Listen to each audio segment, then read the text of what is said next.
नमस्कार दोस्तों, कैसे हैं आप सब। उम्मीद करता हूं आप सब अच्छे होंगे। आज का सेशन बहुत ही महत्वपूर्ण सेशन रहने वाला है।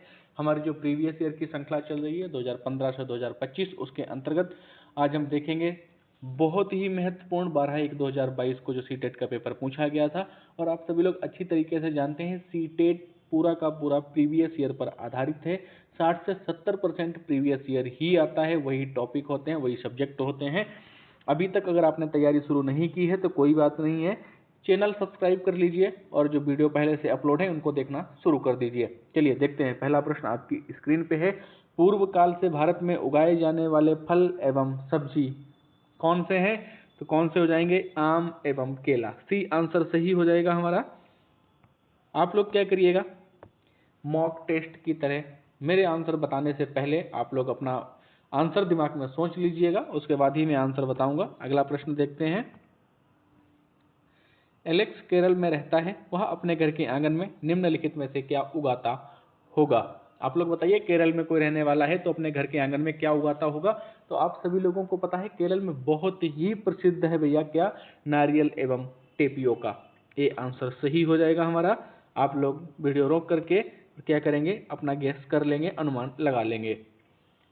जंतु कीड़े जो अपने समूह के अन्य सदस्यों को गंध से ढूंढते हैं, तो सबसे पहले आप देखिए रेशम का कीड़ा, चींटी और मधुमक्खी। ये बहुत ही प्रसिद्ध प्रश्न है सीटेट का, ऐसा कह सकते हैं जैसे आप तुलसी सूर कबीर बिहारी इनसे बोर्ड परीक्षा हारी, यूपी बोर्ड के लिए आज भी फेमस है। तो ये सीटेट के लिए फेमस प्रश्न है, यहाँ से प्रश्न ये बनता ही बनता है।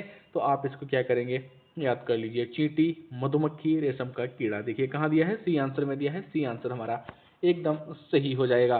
जिन लोगों ने चैनल को अभी तक सब्सक्राइब नहीं किया है, चैनल को सब्सक्राइब कर लीजिए और वीडियो बहुत सारे अपलोड हैं सीटेट के, तो आप उनको देखिए। चलिए अगला प्रश्न देखते हैं। सवाना अपना पिताजी के यातायात के लिए खनिज तेल आधारित ईंधनों की बचत के लिए सुझाव देती है और उसके पिताजी खुशी खुशी इसको क्या करते हैं, स्वीकार कर लेते हैं, स्वीकृति देते हैं। वे निम्न में से किन साधनों को जानने के लिए प्राथमिकता देंगे? तो आप देखेंगे जिसमें खनिज तेलों का उपयोग कम से कम हो। तो यहाँ कार देखिए, कार है, यहाँ बस है, यहाँ साइकिल एवं मेट्रो रेल है। सी आंसर हमारा सही हो जाएगा। चलिए अगले प्रश्न को देखते हैं। समर को एक प्रोजेक्ट के लिए ऐसी खाद्य सामग्री को चुनना था जो पौधों से न लिया गया हो। तो चलिए देखेंगे ऐसी कौन सी खाद्य सामग्री है। तो शहद, कटहल, कटहल तो भाई पौधों से आ जाएगा, ये गलत हो जाएगा। दूध, अंडे एवं भुट्टा। भुट्टा कहाँ से होता है? मक्का के खेत में, आप सभी लोग बहुत जानते हैं। तो ये क्या हो जाएगा, पौधों से संरहित हो जाएगा। सरसों, ये कहाँ है? ये तो पौधे की डायरेक्ट नाम लिख दिया। दूध, शहद एवं अंडे। दूध, शहद एवं। एक लोहार निम्न में से किन चीजों को बनाता है? तो आप देखेंगे इसमें मिट्टी का मटका, ये कुम्हार बनाता है, ना कि लोहार बनाता है। खुरपी, आरी और कुल्हाड़ी, यहाँ सही कर लीजिए इसको, कुल्हाड़ी होगा लास्ट में। क्या होगा? कुल्हाड़ी होगा। तो बी आंसर सही हो जाएगा। अंगूठी ये सुनार बनाता है और चूड़ी ये अलग बनेगी। तो सही आंसर क्या हो जाएगा? बी हो जाएगा। अगले प्रश्न को देखेंगे। एक माँ को अपने बेटे के लिए घर के अंदर खेले जाने वाले खेलों को चुनना है क्योंकि वह बाहर नहीं जा सकता है। वह निम्न में से किस खेल को चुनेगी? तो चलिए देख लेते हैं। बैडमिंटन के लिए आपको बाहर जाना पड़ेगा। कैरम बोर्ड, शतरंज और ताश। बी आंसर सही हो जाएगा। आराम से बैठ करके घर के अंदर खेलिए सभी लोग साथ में। इस प्रश्न को देखेंगे। निम्नलिखित में से कौन सा राज्यों का समूह अरब सागर के तट पर स्थित है? तो आप सभी लोग जानते हैं अरब सागर के तट पर अगर पूछा जाएगा तो क्या आएगा? केरल, कर्नाटक, महाराष्ट्र और तमिलनाडु। अगर पूछा जाएगा बे ऑफ बंगाल तो यहाँ क्या आ जाएगा? आंध्र प्रदेश। देखिए आप, आंध्र प्रदेश, उड़ीसा, ये सब कहाँ आ जाएंगे? और पश्चिम बंगाल, ये सब कहाँ आ जाएंगे? पांडुचेरी, ये बे ऑफ बंगाल में आ जाएंगे। तो चलिए देखते हैं। आप देखिए केरला, कर्नाटका और तमिलनाडु ये कहाँ है? अरब सागर की तरफ है। तो सही आंसर क्या हो जाएगा? देखिए भाई, केरल, कर्नाटक और केरल, तमिलनाडु और महाराष्ट्र। बी आंसर हमारा सही हो जाएगा। अगले प्रश्न को देखेंगे। यहाँ ग्रेगोर मंडल है, सही कर लीजिए, जिन्होंने मटर के पौधे पर क्या किया था? खोज की हुई थी। बहुत ही प्रसिद्ध इनका वैज्ञानिक खोज है इनकी। चलिए देखते हैं इन्होंने क्या सिद्धांत दिया था। जो इनका सिद्धांत है बहुत ही प्रसिद्ध सिद्धांत है इनका। ग्रेगोर मेंडल मटर के पौधों पर प्रयोग के कारण प्रसिद्ध थे। अगर मूल पीढ़ी में मटर के पौधे के बीज हरे और पीले हों तो अगली पीढ़ी के मटर के बीज का परीक्षण कैसा होगा? तो ज़्यादातर कैसे हो जाएंगे? पीले हो जाते हैं। ज़्यादातर पौधे में पीले बीज थे। देखते हैं बी आंसर सही हो जाएगा। अगले प्रश्न को देखेंगे। निम्न में से कौन से पदार्थ पानी में घुलते हैं? तो दूध, चीनी, शहद। शहद बहुत अधिक गाढ़ा होता है, अधिक गाढ़ा होने के कारण बहुत देर में घुल पाता है, इसलिए ये गलत हो जाएगा। तारपीन का तेल, तेल है तो ये तो स्वाभाविक नहीं है। और पेट्रोल, ये क्या है? कट जाएगा। मिट्टी का तेल, ये भी इसमें क्या आ गया? तेल आ गया, तो ये भी कट जाएगा। चीनी, सिरका और नमक, सही आंसर हो जाएगा डी। ये सभी पानी में घुल जाएंगे। अगले प्रश्न को देखेंगे। पारंपरिक तरीके के जल संग्रहण के लिए हमारे देश में उपयोग की जाने वाली संरचना कौन सी है? तो बावड़ी का प्रयोग करते हैं जल संरक्षण के लिए। सही आंसर सी हो जाएगा। अंतरिक्ष यान में यात्रा करते हुए अंतरिक्ष यात्रियों के लिए निम्नलिखित में से कौन सी बात सही है? तो चलिए देखते हैं भाई। पानी के नल से वे सीधे पानी पीते हैं? नहीं, वो बूंद बूंद के रूप में। आप सभी लोगों को पता है, सुनीता विलियम्स के बारे में बहुत अच्छी तरीके से आपने लोगों ने पढ़ा होगा। जो अंतरिक्ष में फंस गई थी, उनको एक्स्ट्रा टाइम पे वहाँ पे रहना पड़ा था। डाइनिंग टेबल पर बैठकर खाना खाते हैं? नहीं भैया, इतना कहाँ। वहाँ पे क्या होता है, वो उड़ते से रहते हैं। अपने आप को रोकने के लिए क्या करना पड़ता है? उनको बेल्ट का प्रयोग करना पड़ता है। एक जगह पर टिके रहने के लिए भी अपने आप को बेल्ट से बांधते हैं। सी आंसर सही हो जाएगा। अगले प्रश्न को देखेंगे। निम्न खिलाड़ियों में से कौन सा एक पैरा एथलीट है जो धैर्य और दृढ़ निश्चय का प्रतीक है? तो दीपा मलिक, डी आंसर सही हो जाएगा। नागरकोल एक्सप्रेस अहमदाबाद से 23/11/2020 को 11:50, 11:50 का मतलब आप समझ रहे हैं, दिन के 11:50 अर्थात दोपहर के 11:50, 12 बजे से पहले का टाइम पर छोड़ती है। और कोझीकोड 24/11/2020 को कब पहुंचती है? 17:45 पर पहुंचती है। तो ट्रेन जो दूरी तय करती है उसमें कितना घंटे का समय लगता है, ये आपको बताना है। तो ट्रेन कब चलती है आप देखेंगे, 23 तारीख को चलती है। कब चलती है? 11:50 पर अर्थात दिन में। और पहुंचती कब है? 24 को। कब पहुंचती है? 17:45 पे। तो आप देखेंगे सीधे सीधे, अगर यहाँ भी 50 होता तो हम क्या करते? सीधे 1 घंटा काउंट कर लेते, लेकिन यहाँ 5 मिनट कम है। तो 11:50 से 23 तारीख को, 24 तारीख को दिन में सुबह जो 11:50 होगा, तब तक कितने घंटे हो जाएंगे? 24 घंटे हो जाएंगे। फिर 12 से आप देखेंगे 11:50 से 12:50 1 घंटा, 1:50 2 घंटा, 3:50 4:50 और क्या है 5:50 होने से पहले क्या हो जाएगा? एक अगर 5:50 होते यहाँ पे तो 1 घंटा पूरा काउंट हो जाता, लेकिन 5:50 यहाँ पे नहीं है, इसलिए हमें कितना काउंट करना पड़ेगा? सिर्फ 5 घंटे तक ही काउंट करना पड़ेगा। 24 + 5 और उसके बाद 55 मिनट। तो 24 5 29 घंटे और 55 मिनट। 11:50 से 12:50 तक 1 घंटा हो जाएगा। 12:50 से 1:50 तक 2 घंटे हो जाएंगे। 1:50 से 2:50 तक 3 घंटे हो जाएंगे। 2:50 से 3:50 तक 4 घंटे हो जाएंगे। 3:50 से 4:50 तक 4 घंटे हो जाएंगे और उसके बाद 55 मिनट और लगेंगे। तो सही आंसर आपका हो जाएगा डी, 29 घंटे 55 मिनट। अगले प्रश्न को देखेंगे। इन प्रश्नों को करने के लिए आप सभी लोगों को पता है, ट्रेन की जो घड़ी है वो 24 घंटे के आधार पर चलती है। दिन में 12 बजे के बाद 1 नहीं बजता है, बल्कि कितने बजते हैं? 13 बजते हैं। फिर वहाँ से शुरू होता है 13, 14, 15, 16 का समय। रात्रि में 12 बजे के बाद 1 बजता है, जो फ्रेश स्टार्ट होता है 1 2 3। चलिए इस प्रश्न को देखेंगे, क्या कह रहा है प्रश्न। हरप्रीत अपने परिवार के साथ पंजाब, बिहार एवं महाराष्ट्र की एक यात्रा पर गई थी एवं उन राज्यों के कलाकारों को संग्रह किया। हरप्रीत के संग्रह को नीचे दिए गए विकल्पों से चुनिए। आप जानते हैं ये प्रश्न बार बार पूछा जाता है और बहुत ही प्रसिद्ध प्रश्न है। इस प्रश्न को आपको विस्तार से देखना पड़ेगा। जैसे पटचित्र है, तो ये कहाँ की कलाकारी है? पटचित्र अगर आप इसको देखेंगे तो ये उड़ीसा के लिए प्रसिद्ध है। पटचित्र कहाँ के लिए प्रसिद्ध है? उड़ीसा के लिए। तो ये गलत हो जाएगा। वो गया कहाँ कहाँ है? पंजाब, बिहार एवं महाराष्ट्र। ऐसे अगर आप पूछेंगे तो फुलकरी पंजाब से है, मधुबनी बिहार से है और वर्ली महाराष्ट्र से है। लेकिन सीधे आंसर पे न चल के हम क्या करेंगे? गलत भी आपको बताते चलेंगे। अब आप देख रहे होंगे अगले में कलमकारी। कलमकारी ये कहाँ से है? तो ये है हमारी आंध्र प्रदेश से। कलमकारी कहाँ से है? आंध्र प्रदेश। अब देखिए कलमकारी इसमें भी दिया है, तो ये भी कहाँ से हो गया, आंध्र प्रदेश, तो ये भी गलत हो गया, ये तीनों गलत हो गए। अभी चौथा सही हो जाएगा, फुलकारी, मधुबनी और वर्ली। फुलकारी है ये कहाँ से है हमारी, पंजाब,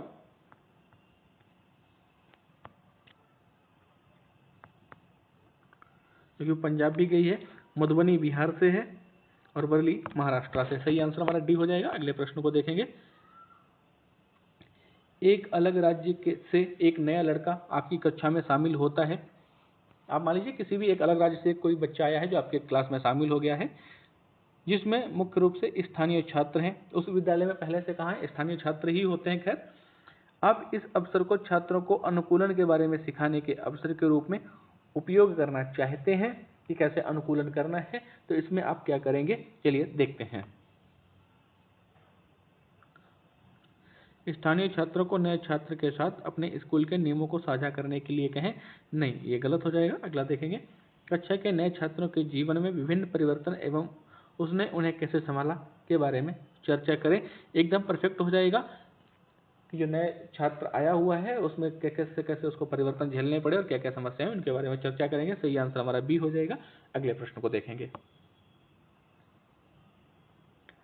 निम्नलिखित में से वीडियो कॉन्फ्रेंसिंग ऐप की कौन सी विशेषता सबसे अच्छे तरीके से प्रदर्शित कर सकती है कि बिना बोले संचार कैसे किया जा सकता है।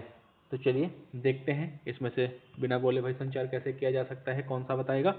वर्चुअल बैकग्राउंड, स्क्रीन साझा करना, चैट में GIAF, एकदम सही हो जाएगा। आप देखते होंगे इनको बहुत अच्छी तरीके से, फोन में बहुत देखते होंगे। सी आंसर आपका सही हो जाएगा। निम्नलिखित में से कौन सा अभ्यास संरचनावादी दृष्टिकोण है सबसे अधिक मेल खाता है। आपको कौन सा बताना है कि संरचनावादी दृष्टिकोण से सबसे अधिक मेल कौन सा खाता है। चलिए देखते हैं। नदी के पानी के रंग से उसमें मौजूद प्रदूषकों की पहचान करना, एकदम सही हो जाएगा। ए आंसर हमारा सही हो जाएगा। नदी के पानी के रंग से उसमें मौजूद प्रदूषकों की क्या करना है, पहचान करना है। संरचनावादी छात्रों के लिए ये बहुत ही सही हो जाएगी। अगला देखते हैं। विभिन्न पक्षियों की चोंच को देखकर उनका चित्र बनाना, नहीं, इसमें कोई संरचनावादी नहीं होगा। जन्म देने वाले और अंड निक्षेपण वाले पशुओं के बीच अंतर को समझाने के लिए ग्राफिक, नहीं, गलत हो जाएगा। बीज स्थानांतरण की प्रक्रिया को समझाने के लिए फ्लोचार्ट, ये भी गलत हो जाएगा। सही आंसर हमारा ए हो जाएगा। अगले प्रश्न को देखेंगे। निम्नलिखित में से कौन सा उदाहरण सक्रिय शिक्षण में व्यस्त सर्वश्रेष्ठ उदाहरण है छात्रों का। चलिए बताइए भाई, बहुत ही अच्छा प्रश्न है।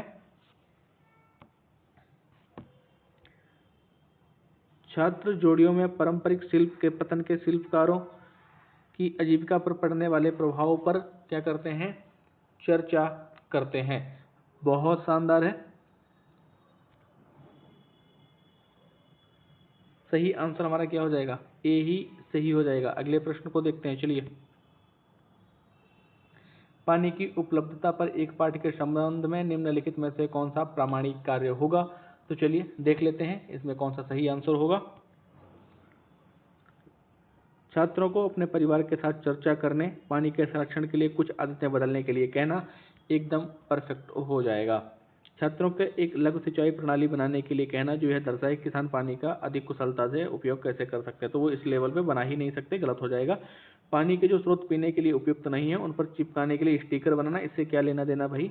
स्थानीय नगर निगम द्वारा आपूर्ति किए जाने वाले पानी की शुद्धता का परीक्षण नहीं है, गलत हो जाएगा। सही आंसर हमारा ए ही रहेगा। अगले प्रश्न को देखेंगे। आप बहरेपन और गूंगेपन की अक्षमता और बिना बोले संवाद कैसे करें, इस बारे में एक अध्याय पढ़ रहे हैं। एक बच्चा पूछता है, हम सब बोल सकते हैं तो हम इसे EVS में क्यों पढ़ रहे हैं, और बच्चा ऐसा पूछते भी हैं, तो आप उसमें उनको कैसे समझाएंगे। तो चलिए देखते हैं आप उसको कैसे संतुष्ट करेंगे कि हमने भाई ऐसा क्यों किया है। कुछ लोग आप सभी से अलग हैं, उनके पास चुनौती है जहाँ वे सुन या बोल नहीं सकते। आपको यह समझने की आवश्यकता होगी कि उन्हें दिव्यांग क्यों माना जाता है। चलिए अगला देखते हैं। हम सभी की अलग अलग क्षमताएं हैं और बाधाएं होती हैं। कुछ लोगों के पास चुनौती होती है जहाँ वे सुन या बोल नहीं सकते। हमें यह समझने की जरूरत है कि उनके साथ कैसे संवाद किया जाए और समावेशी कैसे बना जाए, जिससे समावेशी शिक्षा को बढ़ावा दिया जा सके। इससे अच्छा और कुछ भी नहीं हो सकता। बी आंसर सही हो जाएगा। उन लोगों के साथ संवाद कैसे किया जाए, ये चर्चा करना बहुत जरूरी है। सही आंसर बी हो जाएगा। अगले प्रश्न को देखेंगे। उजेरा और शामिर ग्लोब पर विश्व के विभिन्न बिंदुओं को देख रहे हैं। शामिर देखिए ये है अमेरिका, अफ्रीका, अरे अंतरिक्ष कहाँ है? उजेरा आकाश, तारे, सूर्य और चंद्रमा ये सब अंतरिक्ष में है। शामिर, हाँ मुझे पता है, सुनीता विलियम्स एक अंतरिक्ष यान में गई थी, मैंने टीवी पर देखा था, वहां से धरती को देख सकती है। उजेरा, जी हाँ, वहां से धरती एक ग्लोब जैसी नजर आई। उपरोक्त पाठ का उपयोग कक्षा के छात्रों को अंतरिक्ष की अवधारणा से परिचित कराने के लिए किया गया है। तो चलिए देखते हैं क्या कह रहा है भाई ये। यदि आप सूर्य, चंद्रमा और तारों के कटआउट बनाते हैं तो आप उन्हें कहाँ रखेंगे? एकदम सही है, इसीलिए वो क्या कर रही है, ग्लोब से उनको पढ़ा रही है। सही आंसर ए हो जाएगा। अगले प्रश्न को देखेंगे। निम्नलिखित में से कौन सा शैक्षिक उद्देश्य नदी पर बनाए गए बांध विषय के लिए विशिष्ट, मापने योग्य और प्राप्य है? तो चलिए देखते हैं।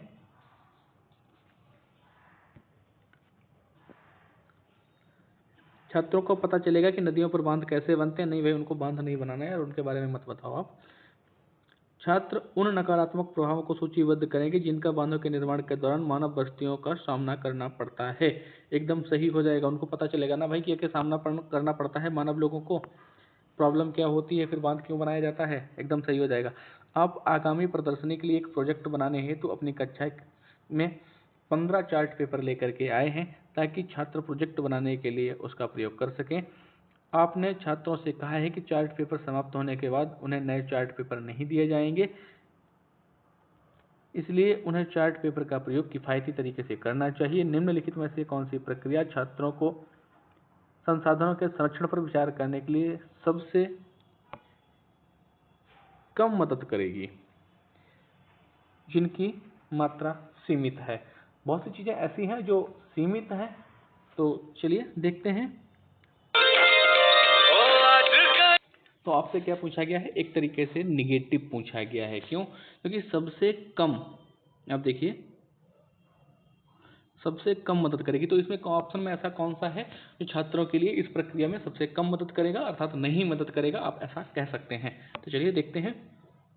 उन परियोजनाओं पर चर्चा करना जिन्हें चार्ट पेपर की आवश्यकता नहीं है और वे अभी भी विज्ञान के लिए अच्छे विकल्प कैसे हो सकते हैं। ये गलत हो सकता है, लेकिन देख लेते हैं क्या इससे भी गलत कोई है, क्योंकि हमें कैसा चाहिए, कम उपयोगी, तो ये बहुत कम उपयोगी रहेगा इसके लिए। आगे भी देख लेते हैं। विभिन्न छात्रों को कितने चार्ट पेपर की आवश्यकता है, इस पर एक सर्वेक्षण आयोजित करना और उन्होंने उपलब्ध चार्ट पेपर की संख्या के साथ इसकी तुलना करने के लिए कहना। ये तो सही हो जाएगा, ये अच्छी बात है। परियोजना चार्ट पेपर के उपयोग को कम करने के लिए विचारों पर मंथन के लिए कहना, ये भी सही है। छात्रों को एक साझा रजिस्टर में लिखने को कहें जिन्हें कब, क्यों और कितने चार्ट पेपर लिए। एकदम परफेक्ट हो जाएंगे तीनों। सही आंसर हमारा ए हो जाएगा। चलिए इस प्रश्न को देखेंगे। प्रयोग से हम विशिष्ट निष्कर्ष प्राप्त कर पाते हैं। प्रयोग के उपयोग से विशिष्ट निष्कर्ष प्राप्त करने का निम्नलिखित में से कौन सा सर्वश्रेष्ठ उदाहरण है? यह पता लगाना कि विभिन्न आकार के कान जानवरों को सुनने की क्षमता को कैसे प्रभावित करते हैं। नहीं भाई, इसका लेना देना नहीं है। आसपास के तापमान और शेष इसका यहाँ से है, और पानी के बाष्पीकरण के बीच के संबंध को समझना। तो सही आंसर बी हो जाएगा। आसपास के तापमान आप इंग्लिश में देखेंगे, understanding the relations between temperature of the surrounding and a portions of water. B answer हमारा सही हो जाएगा। अगले प्रश्न को देखेंगे।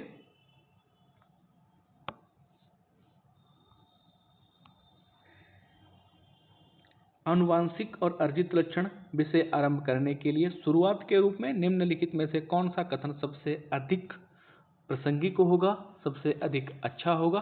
तो चलिए देखते हैं।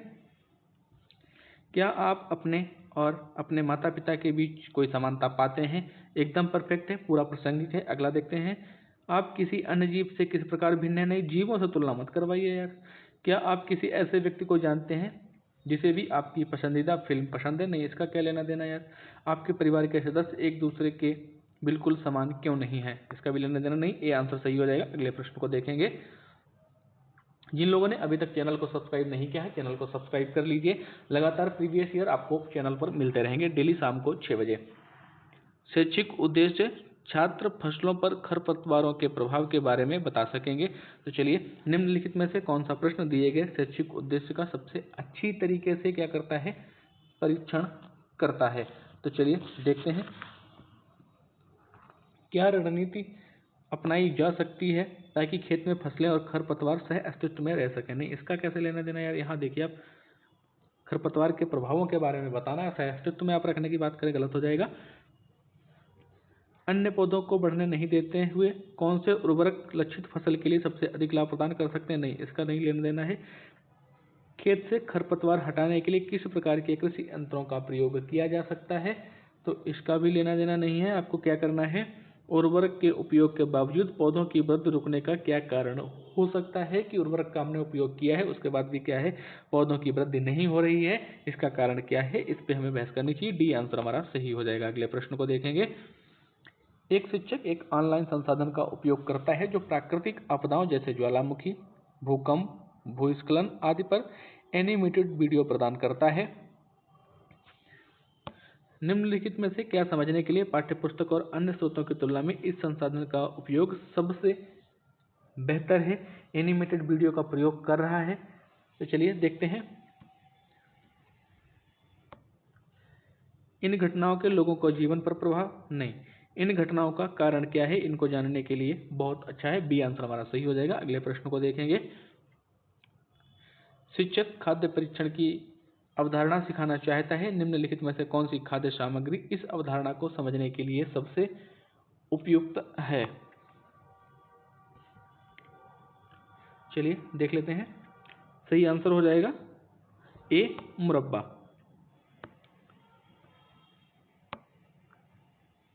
अगले प्रश्न को देखेंगे।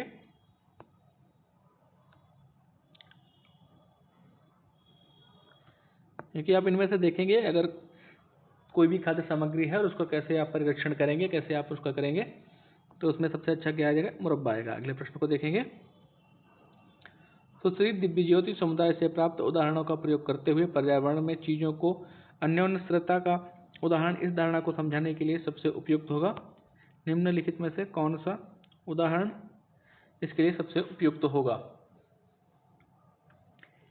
एक परित्यक्त इमारत, एक डाकघर, एक किराने की दुकान, एक नाली। सही आंसर हो जाएगा एक किराने की दुकान। तो क्या करना चाहती हैं आप, देखिए, सुश्री दिव्यज्योति समुदाय से प्राप्त उदाहरणों का प्रयोग करते हुए पर्यावरण में चीजों को अन्योन्याश्रयता का विचार सिखा रही हैं। तो इसके लिए सबसे अच्छा उदाहरण कौन सा हो जाएगा, तो एक किराए की दुकान सबसे अच्छा उदाहरण हो जाएगा। आज के प्रश्नों की श्रृंखला को यहीं समाप्त करेंगे। कल फिर मिलेंगे नए सेशन के साथ। तब तक के लिए जय हिंद, जय भारत।